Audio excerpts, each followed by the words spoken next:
What if everything you thought about this case was only half the story, because right now something unexpected is happening behind the scenes, and it is changing everything? The alliance between Blake Lively and the New York Times is starting to shift, and new court filings are revealing details that raise serious questions about who is really standing with who and why one side is suddenly creating distance just when the stakes are at their highest, and what the judge decides next could completely turn this case in a direction no one saw coming. So before you make up your mind, you need to see this. It starts with something simple, something almost innocent, a conversation about boundaries, about teaching a child the meaning of respect and understanding what no really means. But then it shifts and the moment changes, because what seems like a small lesson suddenly reveals something much bigger, something deeper, something that makes you pause and think. This is where everything begins. This is where patterns are formed. And what if the same idea applies not just to families,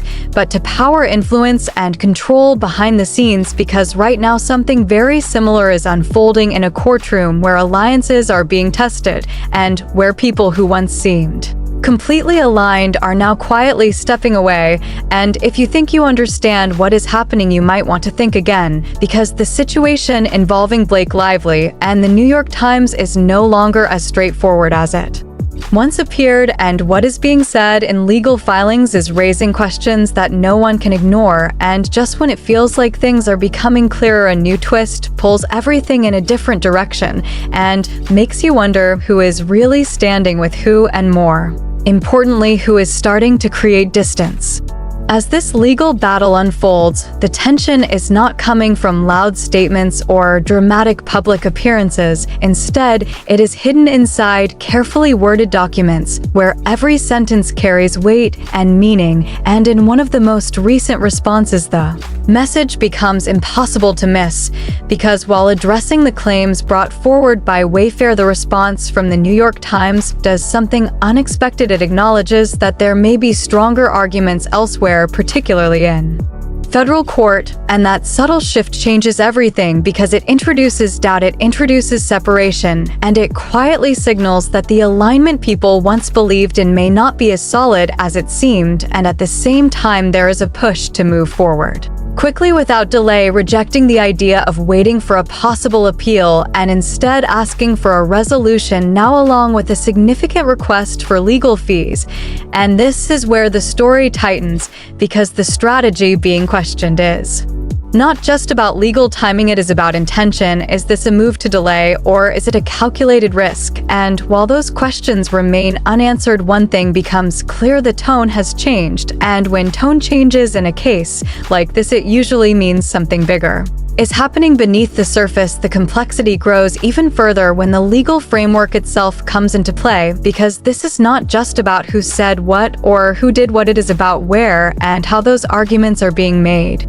And the role of anti-SLAPP laws becomes central to the entire situation. These laws are designed to protect speech, especially when it involves public matters, but their application is not always straightforward, especially when moving between state and federal courts. And that difference creates an opening for interpretation, for strategy, and for disagreement. And within that space, both sides are building their positions, one focusing on procedure and timing, the other focusing on protection and principle. And as the judge prepares to review everything, including detailed records and prior rulings, the outcome becomes harder to predict, because this is no longer a simple dispute. It is layered, it is technical, and it is influenced by factors that go far beyond the surface narrative. And just when it feels like a decision could go one way, there is always another element that could shift it entirely, which keeps the uncertainty alive and keeps everyone watching closely.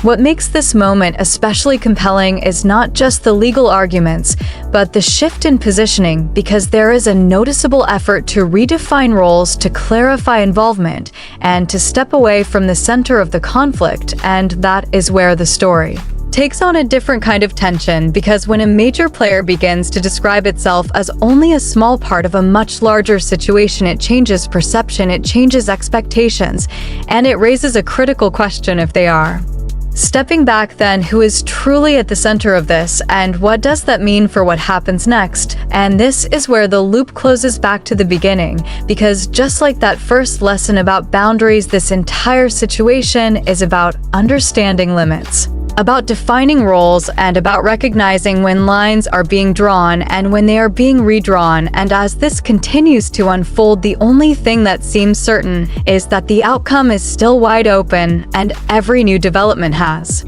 the potential to change everything once again. As this case continues to develop, what stands out most is not just the legal complexity, but the shifting dynamics between the people and organizations involved. What once appeared to be a clear alignment now feels more uncertain and more strategic, with each side carefully positioning itself for what comes next. The decision ahead will not only impact the immediate outcome, but could also influence how similar cases are approached in the future, especially when it comes to the balance between public reporting, legal protection, and accountability.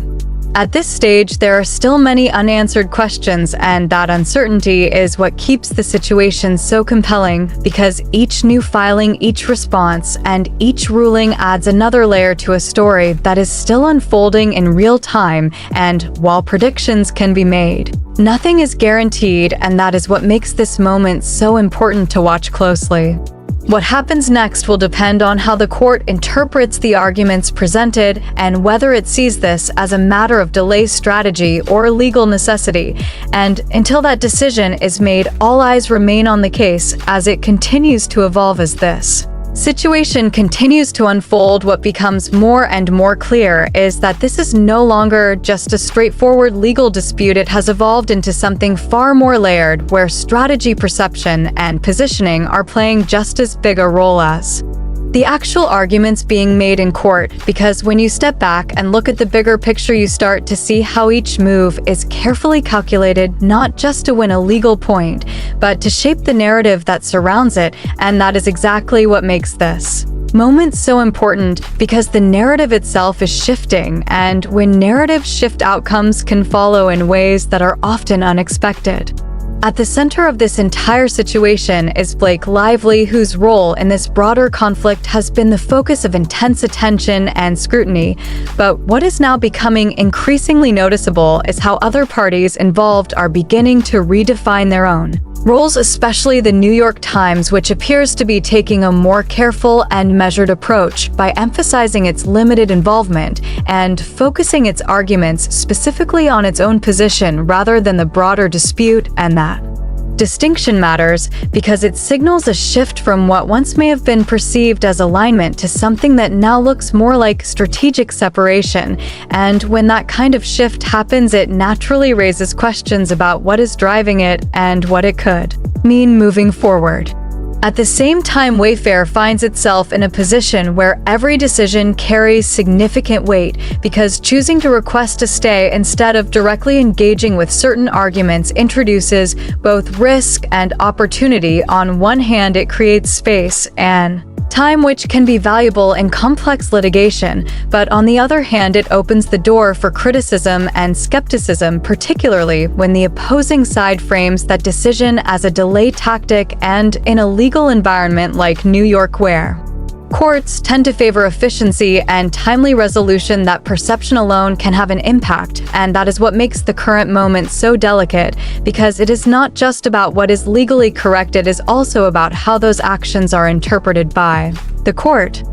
Another critical element in all of this is the legal framework itself, particularly the role of anti-SLAPP laws, which are designed to protect speech and participation in matters of public concern.